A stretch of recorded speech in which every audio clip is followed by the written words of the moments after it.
the top award for the National Academy of Engineering was for our ability to equip leaders. And one of the principles is to put as much of the responsibility and a lot of the decisions on the students as is appropriate. And as is appropriate is a key thing. That's part of the art of teaching this, is to understand how much you can put on students and when you need to make decisions for them and move them ahead. There are different models in leadership. We do some of the workshops here on campus, and some of the longer ones we'll talk about different models. And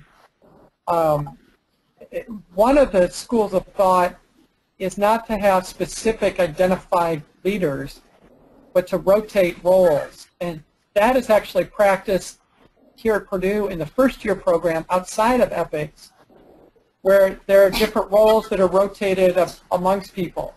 And there are examples of that, and there can be successful. Within EPICS, we have found it useful into assigning roles and have students in a specific role for a particular time. At the university level, we will do those for a semester, and the curriculum is kind of designed for that, a semester or year. The benefit of that is that then students get an assigned role or job description. And one of the things that I strongly recommend is, if you're going to assign students roles, to have a job description of what that role should be. One, so you can hold them accountable. Two, so the other students understand what their roles are. And I want to run through what our roles are within the curriculum and talk a little bit about the functions there. I'm not going to read the things that you have there, but I want to summarize. The nomenclature that we're using at Purdue has actually shifted slightly, and so I'm going to use both names that are there. The first thing is a team leader. We've actually moved that to what we call a project manager, and we've tweaked the nomenclature for two reasons. One, the word team has different meanings in EPICS. So when we say a team, it can be a whole class. But a team can also be the smaller group of students who are working on a project. And we struggle with that at Purdue. Its team can mean both. When we move to a project manager, or in this case what's labeled as a team leader, that person was our leader for our entire class.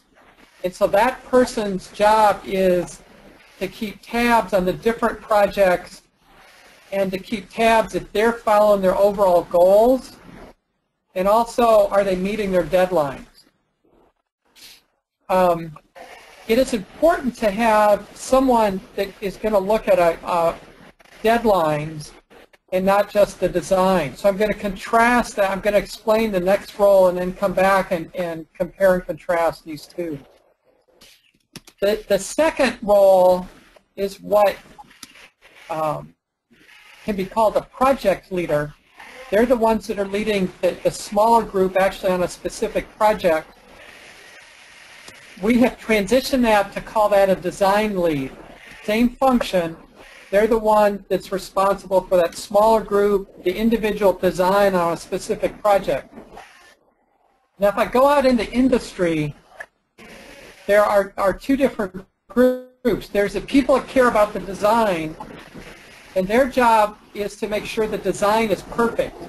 So they want to iterate until the design is perfect, and they will iterate infinitely if needed.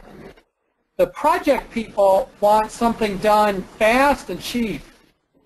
They want to meet the deliverables. So there's a tension in industry between people that want to get the project done and the people that want to get the project perfect.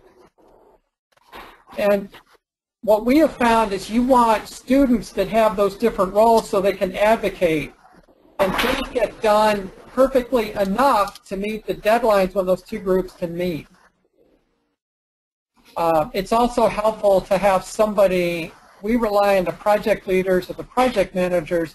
Those are kind of our leaders or the interface to the whole group. If I go down, some other roles that have not changed their name. One of them is a webmaster. There's so many tools for websites now. You don't have to have somebody that's a coding expert. But to have somebody who, when you think about it, is the external communication manager. And we use our websites extensively. It helps us in Epics if you have websites for your projects that we can point people to. And it's really just keeping current information up. I think one of the coolest titles in Epics is Chief Financial Officer, if you think of building a resume. We give students, ask them to develop a budget so they understand how much they can spend for an individual project. This is a great life lesson for them, doing a budget. A fun thing for students is to tell them we have to do something cheap. They think way cheaper than us. They think in terms of pizzas and I was going to say 6 packs of beverages. Hopefully they're Coke and Pepsi for your students. University students think of other type of beverages. But to give them a budget, we just use spreadsheets to manage those budgets. But if you've got a pot of money that you're looking at for supplies and things to have them accountable. And then each project, what we do is we approve budgets per project, and that allows us to make sure that we've got the resources needed. If I go to the next one, Jean, if you can scroll down.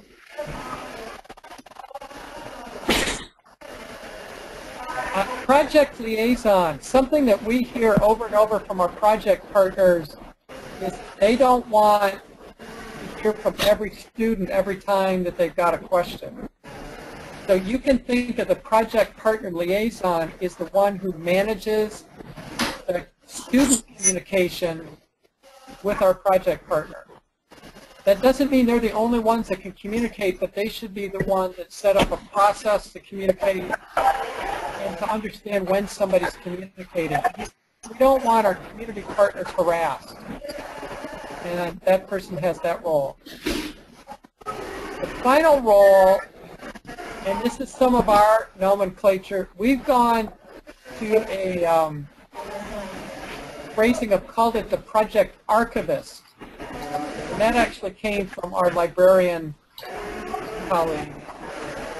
You can call it a project manager, but if I loop back, what we've done is we've changed our team leader name to project manager, so that necessitated us renaming this. But to have somebody who's accountable for the project documentation, that person's not the chief writer, but I've got somebody on the team whose primary job it is to say for the project documentation, the project team, that it's been written up and it's put in a place that you all as teachers have agreed to.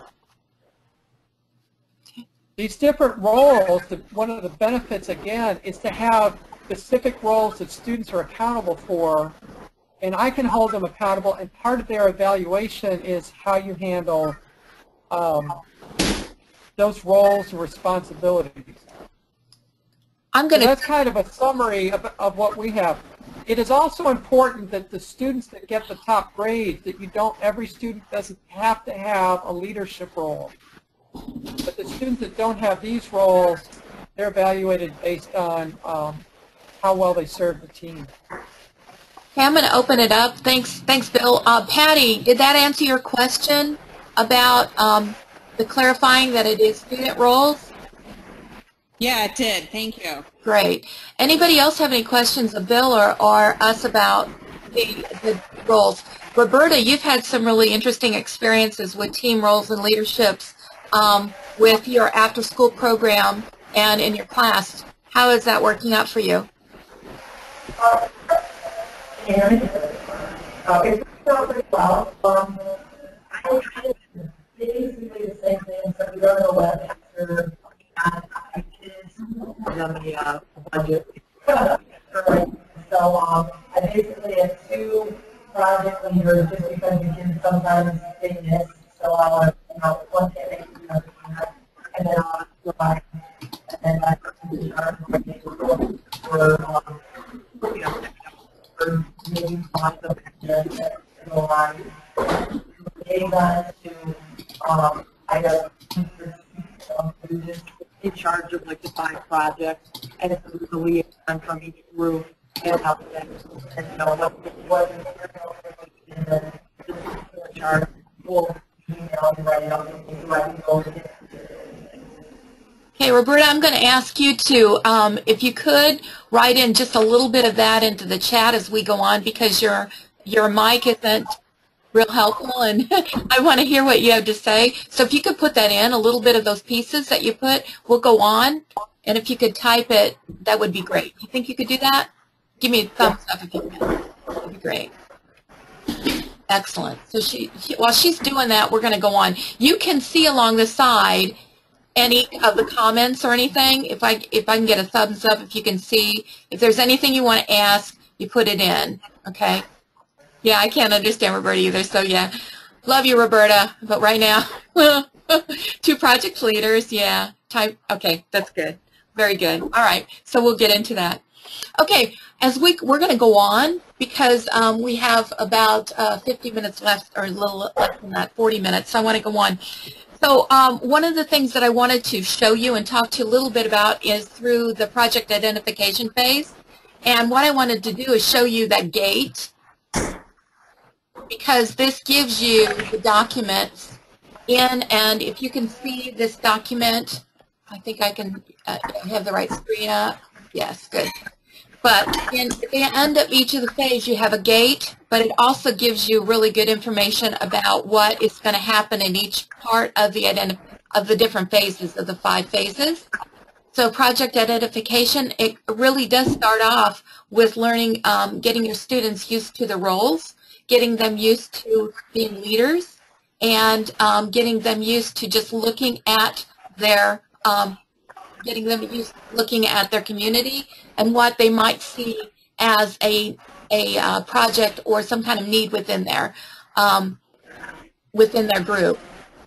Roberta has put in, I have students in charge of each project. I have 5 projects, and if you can read this, I'm not going to read it to you, and they have a scribe for each of the group, which is like the archivist. So it's a way for them to take responsibility and also have the documentation of the projects as they go along. So that's in the chat. One of the important parts of the first phase is to develop your project charter. And the students really do go through and identify their project charter. But again, it depends on how much time you have, what you feel like is the most important thing. The only thing that I want to caution you is that if the students don't do this part of the identification and this part of the project development, they don't always buy into the need for the project. So it's kind of an important part to put it in. Okay, so Patty, go ahead and say, you can write what you want, and then we'll do that.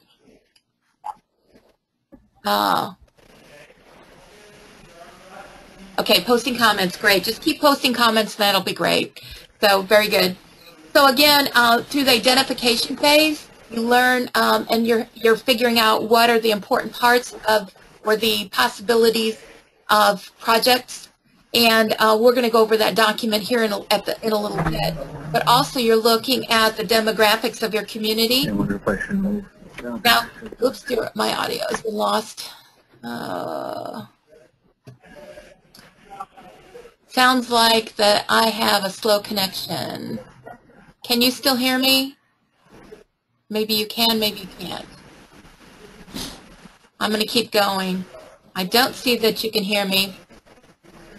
So I'm going to type.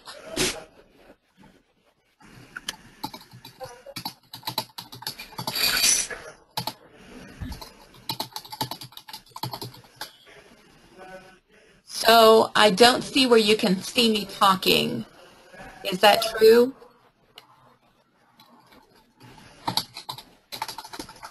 Yeah, that's what I thought.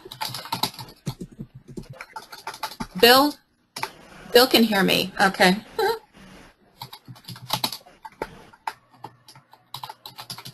Okay, now I've got it back again. Okay. Okay. What I wanted also is just the demographics. That's a big part of this in the project identification phase, and finding out about your community. Also basically getting into your understandings of getting a Gantt chart. And tell me if you understand what a Gantt chart is. Basically just a timeline. And the timeline is changeable. It's a living document. So, and you could use a flow chart. You don't have to use a Gantt chart. Whatever works to keep things moving along. So just trying to make sure that we keep everything kind of moving along as far as a project goes. So a Gantt chart is an important part. And then also a PERT chart. And if you look down here, right here, I've highlighted it. Okay, love the Gants. Great. I'm glad you do. Gants are important. We had a big discussion about this with my EPICS team, the college EPICS team, about a Gantt chart and not necessarily thinking it was an important element.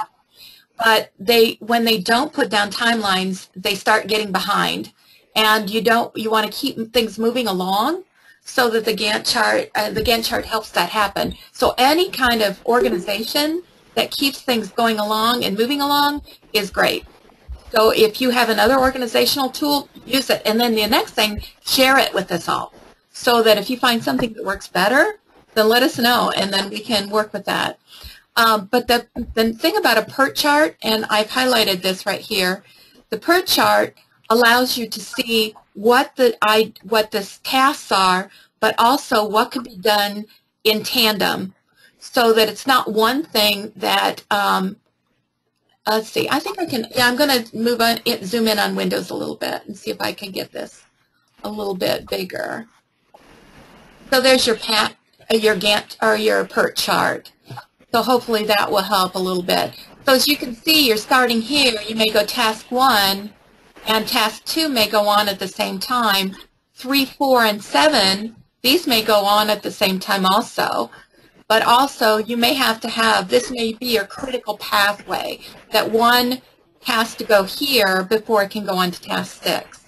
So again, it will all depend on your own project, what your PERT chart would look like, and what things can be done at the same time. And then each students can be given different tasks. Does this make sense? Does anybody have any comments about this? No? Okay. The Gantt chart. Any thoughts about the Gantt chart? I'll go back to the Gantt chart, sure. Hang on, let me go down. And I can zoom in a little bit on that.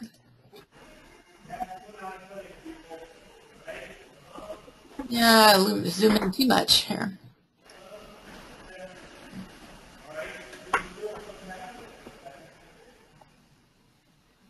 There we go.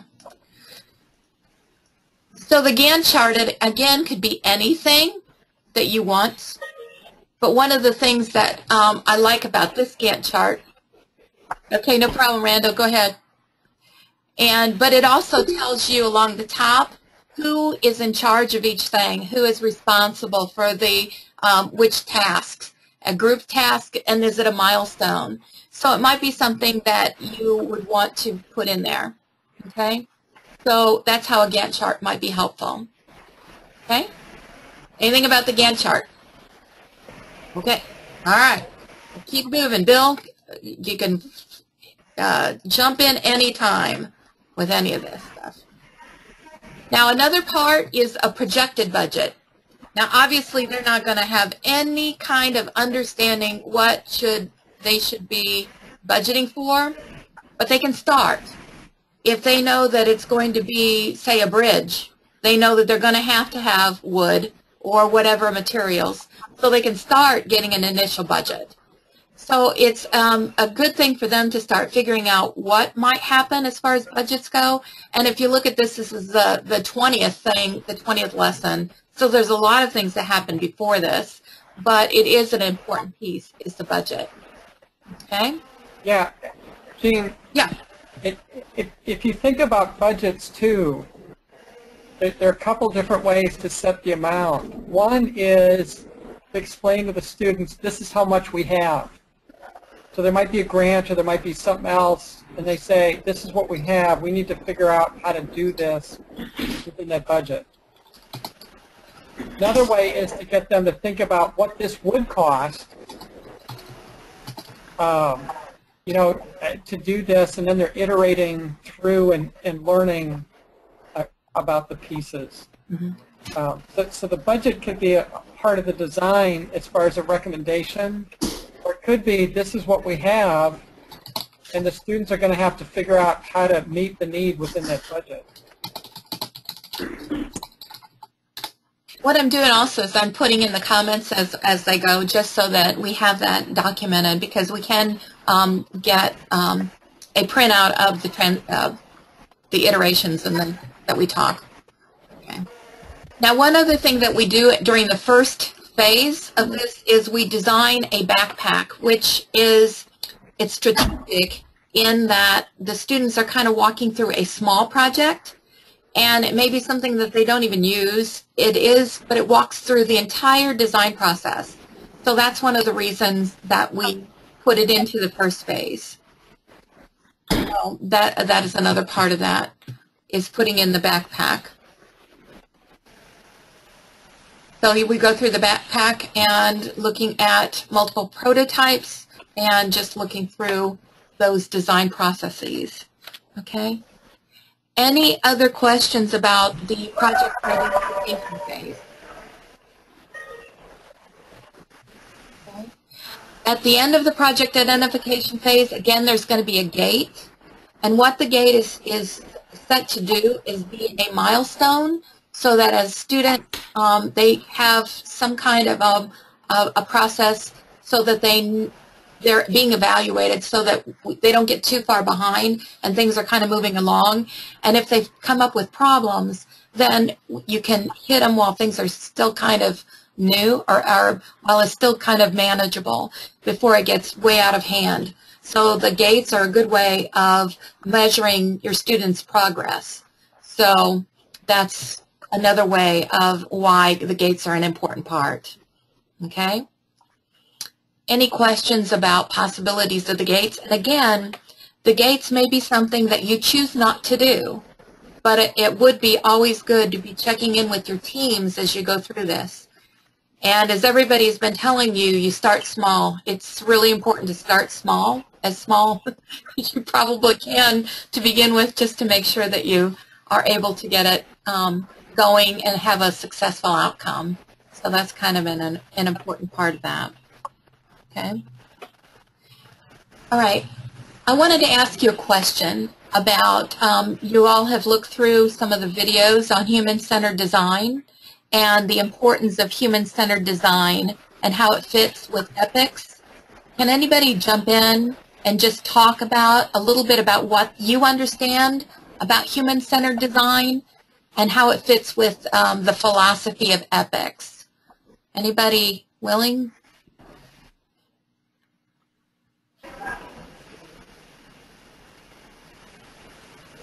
Come on, be brave. Be bold. Stephen, you look like you're ready to talk.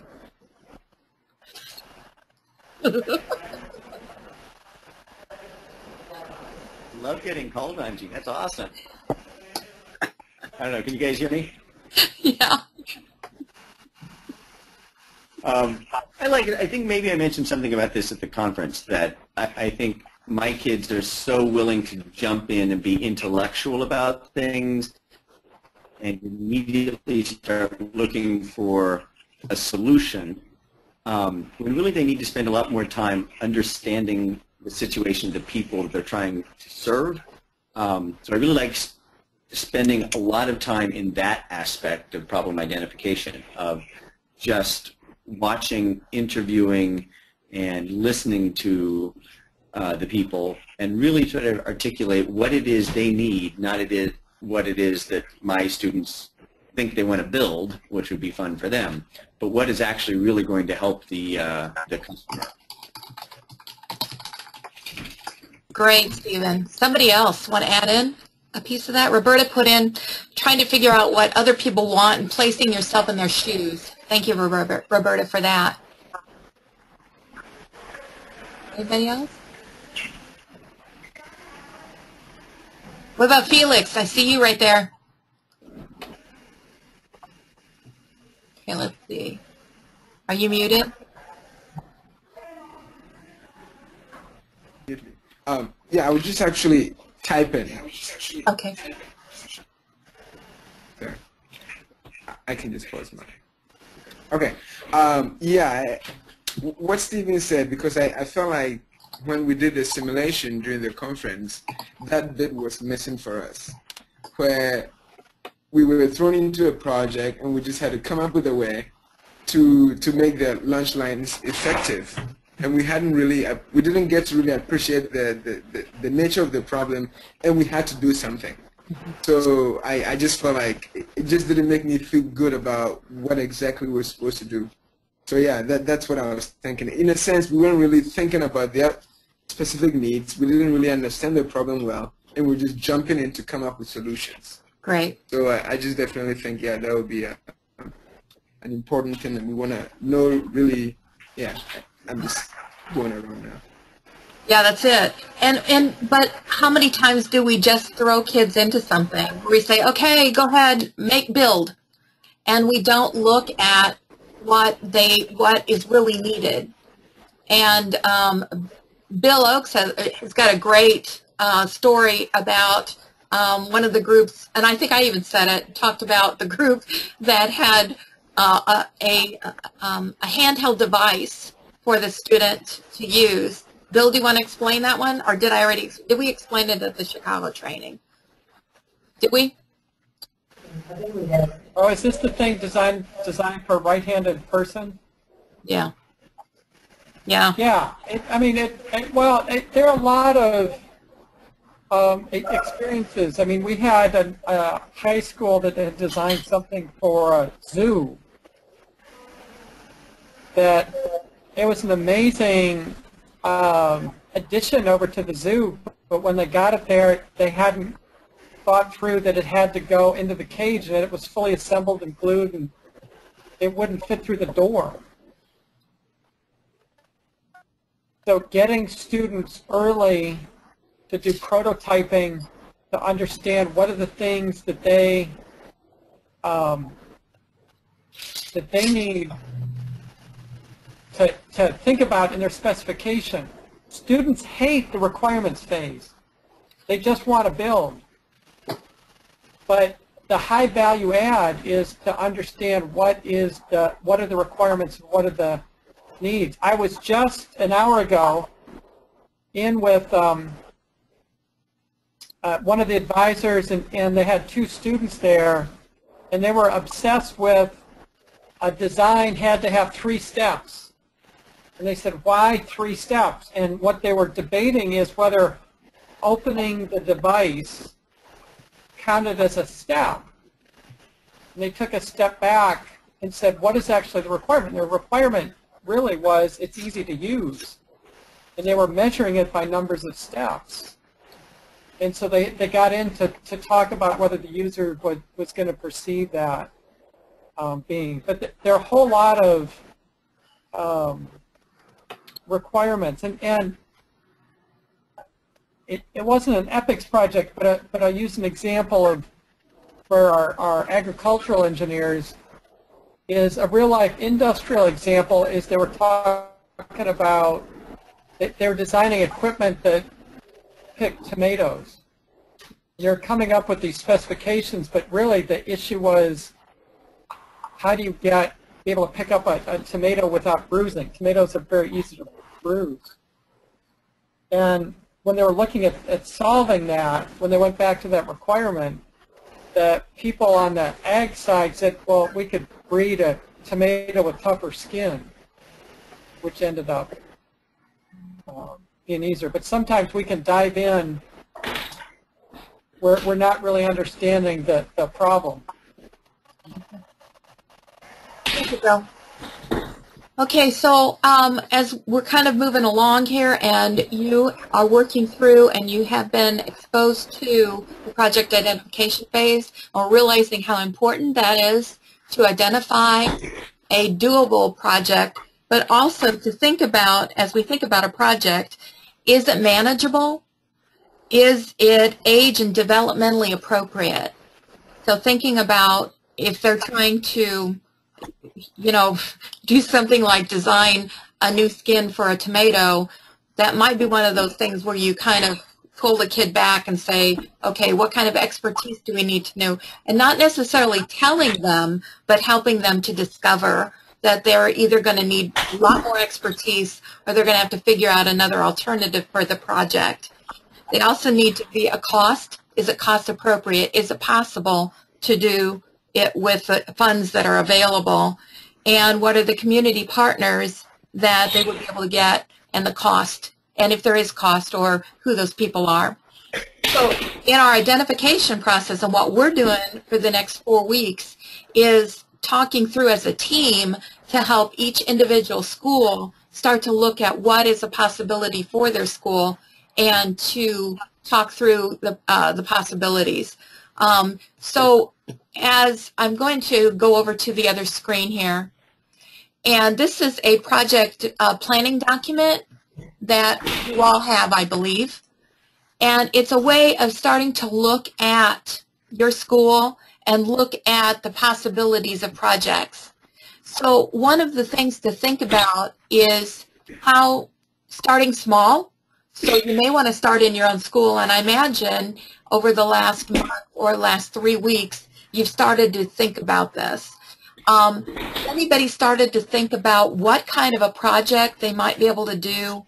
What are some needs within their school or in their community that they want to address? So I wanted to see, kind of pull that up and start thinking about that, because what we're going to try to do by the 31st of March is for every school to have a basic understanding of what could happen at your school. Now, this isn't a full-fledged, this is it, we've got it. It's just kind of getting some pieces together. So don't feel like this is a big pressure thing, but it's also an important part to kind of get some groundwork laid. So does anybody want to share out some of their ideas? I see, yeah, Jeremy. Jeremy has some good, using the categories of material. That's nice. Material, space, people, skills, energy, emotion, currency, information, time, and tools. Yeah, great way of breaking it out. So Jeremy, have you been thinking about this? I know that you were kind of, you had surrogates that came to the face-to-face training.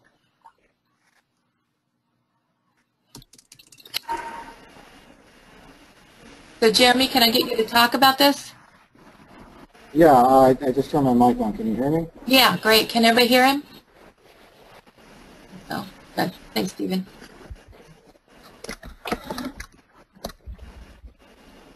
Yeah, I started wanting to actually teach my kids about resource management skills, and then I just found that it really was suited very naturally for teaching them about the design process. So I just kind of weaseled that in, sort of alongside needs assessment stuff. So great. So your kids are looking at these categories as they're developing the possibilities of their projects? Right. I mean, when we talk about restrictions and constraints, I feel like this tends to be kind of helpful for them to kind of see, okay, well, you know, maybe this is feasible in several categories. But if there's one category that's not feasible in, then it's not really feasible, is it? Okay. Okay. So they have. And it might be. Sorry, it might be that, you know, they have all the materials and space and people they need. But even just talking about project management and working with people, sometimes maybe people aren't feeling motivated to do something. If the emotion isn't there, then maybe the project isn't really going to take off. Okay. So are you getting any feedback from your kids on this at this point? The students that I'm with this year aren't at this step yet. This is what I've used in the past, and I think it's helpful if you can kind of make this stuff concrete somehow. Personally, I've used resource management games that tend to have like a really visual way of looking at a lot of these more abstract ideas. Okay. Very cool. Okay, great. Anybody else have anything that they are thinking about and how they are? One of the things that I would suggest that you look at, and again, Roberta, I'm going to use you because you're right here and you're available, but your parent volunteer and how that person has been key to the success of your program. So that is another thought about trying to find community or school volunteers and also experts in the field that are willing to help with some of this. So Roberta, I don't know if you can tell us a little bit about your project. Well, it's the 3D printer.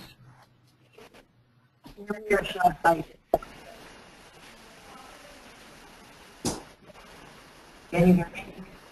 Yes. Okay. The person that's helping me, she actually she's going back to school for the supervised culture. So it turned out when talking to her, I had no intention of even asking her if she wanted to help, and she expressed an interest, and I'm like, I did ask. It's been wonderful.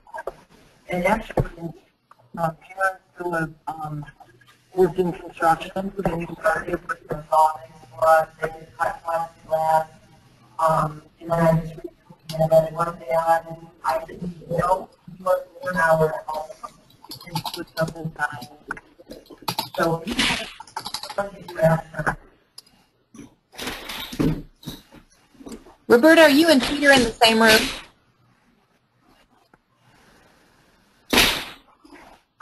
In the same room as Pete. Okay. Yeah, I'm not able to hear you. I'm sorry, Roberta. I really want to hear it. We'll have to see if we can get a little more of that information. Okay, I'm going to go ahead and, Roberta, if we can, just kind of keep trying to get you a better microphone. We may have to see about getting you a headset so that we can get hear you better. Is anybody else, have you already started thinking about some experts in your school or in your community? Have any of you started thinking about that?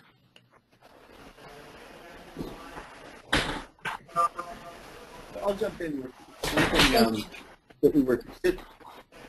Oh, I'm sorry. Is it Felix or is it Stephen? Oh, it's Stephen. Okay. So we had one idea that we got down, and check me on this, but we want to do something at our school that the kids had some investment in it, and we're looking at having the kids look at making changes to our daily schedule and then make a recommendation to the head of school to make those changes. The one thing that occurred to us is that looking at sort of the ultimate end user, who our client was, it was too varied. It was students, it was teachers, it was administrators, it was parents, all of them would sort of have conflicting needs at once. And so it seemed to me that that immediately became far too messy for our first project.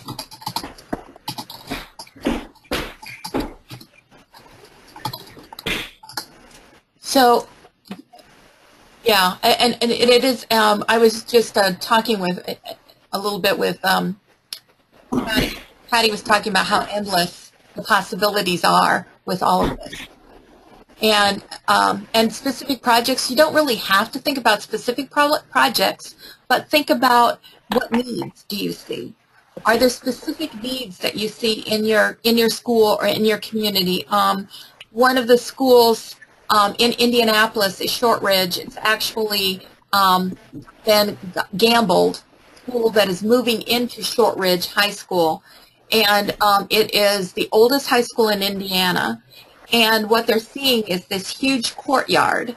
And that is their basic piece, is that they know that this courtyard can be a huge EPICS project, probably an ongoing over years project. And so that's one of the things that they see. They know that they have a history in their school. They know that it is this year, 2016, is the 200th anniversary of the state of Indiana becoming a state. So they know all of these pieces are kind of coming together. So this is like an overarching idea. And then they're starting to figure out what could happen as a part of it.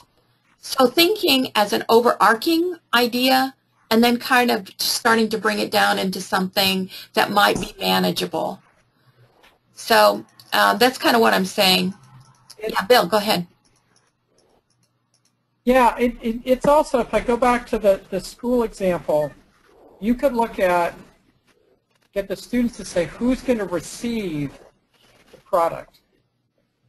And there's a user, and then you broaden out, as Gene is saying, is who are the other stakeholders? Conceptually, that is a hard thing to do. And it's a hard thing with any of the designers. I mean, the students, we've trained them that you can ask one person, that teacher or parent, and they have the total right answer. And the idea is I've got to get information back that may be conflicting and sort that through. That's part of the hard experience that you go through. But you can distinguish, you know, who's actually going to use or receive the thing as the user and the other stakeholders. And that's true for a lot of projects. You might have a user of a student in a special education classroom, but you've got to look at the teacher's aides, the parents, and the other stakeholders to get information. That is one of the things that's conceptually hard, but it's an important thing that we want the students to learn, how to sort through that. Mm-hmm. Patty, can you expand a little bit on what you're thinking about with a partnership in a specific neighborhood in Chicago? Can you hear me? We can hear you. Can everybody hear her? Yes. Great. Yeah, our school has a partnership with a specific neighborhood in Chicago, so I'm just saying there's lots of opportunities there in general. As far as a specific project, I don't know, but we try to encourage kids in classes to do things with them all the time. So I'm just saying, even if we didn't do something specifically at our school, we could for this neighborhood. So is the neighborhood close to your school? A mile, yeah, relatively, mile or two, yeah. Is there specific needs, going back to there's education, there's accessibility, there is environmental, there are 4 basic overarching ideas about projects in EPICS, but thinking about one of those 4, maybe there's something that would work for your project? Yeah, I have no doubt that there would be actually in most of those areas. That's what I'm saying on my written chat comment. I don't know specifically what that would be, but there are definitely, I think, opportunities in each of those areas. Right. And that's one of the things that we're trying to do is like starting to get, thinking about, well, okay, this might be a part of this, like starting to get honed down and possibilities. I know. Felix, you're laughing. Everybody's going to get called out. Felix, you're going to get called out here, buddy. You're going to turn your mic on. All right. I actually, what I had was a question, which was, is the idea, and I'm not sure if I was able to ask this during a meeting, but is the goal that the students will initiate these projects, or are we trying to come up with projects for them to do? Because I think my thinking about it was we wanted this to be student-led or like student-initiated. So I'm not quite sure if I should be thinking of projects that they could do, or if we're supposed to encourage them to think about their community and to look at, possibilities, and so that they feel personally invested, because I believe that's how you framed it, as opposed to, us giving them projects, they get into a project that they actually care about. Correct me if I'm wrong. No, you're right. You're right. But here's this is kind of the catch-22 of this, is that if you let them go completely on their own, they may come into an idea which would be a wonderful idea, but again, in their mindset, or do they have the expertise nor the maturity to understand what is actually doable? So if we're thinking about what is a doable, manageable, affordable project, then we can help to guide them into that realm. Not that we should, our job is to guide them, not to tell them what to do. But we also have to have kind of an understanding of what kind of resources we have around our school, what kind of expertise we have in our community, what legally we could get into. I was working with a school where we had a legal issue that could never be overcome with putting up a fence at the school for an outdoor lab. And with all of the legal problems with the drainage and you would not believe this for these kids to try to get this done. So we hit a wall with this project. And if you can kind of look at those ahead of time, I know and Bill will be able to give a little more guidance on that also, that of why we look at it kind of to make sure it's manageable. Bill, can you give a little bit of information on that? Well, yeah, and part of it is where you start. So you can, there's a lot of literature out there in service learning. It is getting the student voice early. And as Felix said, I think getting the students to identify what matters to them. And then what Jean's talking about is how you scope it down to say, okay, we want to eliminate hunger in Chicago. Big problem. Can we scope it down to what's the thing that we could get done? And then this discussion about what resources we have, the students can be part of that. And that brings the realism in. And there's a balance between, as we look ahead, if we say, wow, they came up with an idea, this isn't feasible, we need to intervene earlier. And often there are a lot of different interest areas. We just did this with one of my teams that's not working locally. They're working in India. But the students wanted to do something around medical or education. We had another team working on sanitation issues. And we said, well, if we looked at these issues, could we look at the education needed to get them to accept some of the sanitation concepts? The idea of spreading disease and that, and that was kind of related. So we worked with the students and they got excited, but I got my wish because we were linking the projects together. So I was trying to balance the student interest. Some of it is the starting point.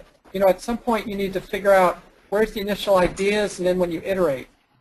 And it's totally fine to get the students engaged in those, identifying the early ideas that we start with. And it can empower the student enthusiasm or the student voice. Thank you, Bill. Well, what I see is we have about 2 minutes. We want to respect your time, and so I want to make sure that we end right at 6 o'clock our time, 5 o'clock your time, so that we respect your time. So I just want to reiterate what we kind of wanted to go over and how we kind of went through this. We wanted to look at the identification phase and looking at the leadership and the project management pieces that can go along with that. So we kind of did that. All of these documents and all of these resources, again, are on the EPICS K-12 webpage. So it's www.epicsK12.org. And you all have access to the ProView, which has all of the documentations and everything there. So we wanted to make sure of that. as you're continuing on through this, start to kind of, again, hone in on what are possibilities, although, again, not trying to take away, as Felix was saying, we don't want to take away the student's voice. We want to make sure that that's respected, but we also want to make sure that we have the resources available and help them to figure out through discovery how best to meet these needs in their project and in their community. So those are all pieces to think about. And the project identification phase. So in 2 weeks, we will not meet next Monday on the 9th. On the 16th, I think Bill's in Columbia, so I'll be on my own, but we can help it. I think I'll be okay. I could bring you in. In 1 week, we won't be there. The 9th is in 1 week. 9th in 1 week, right. So 16th.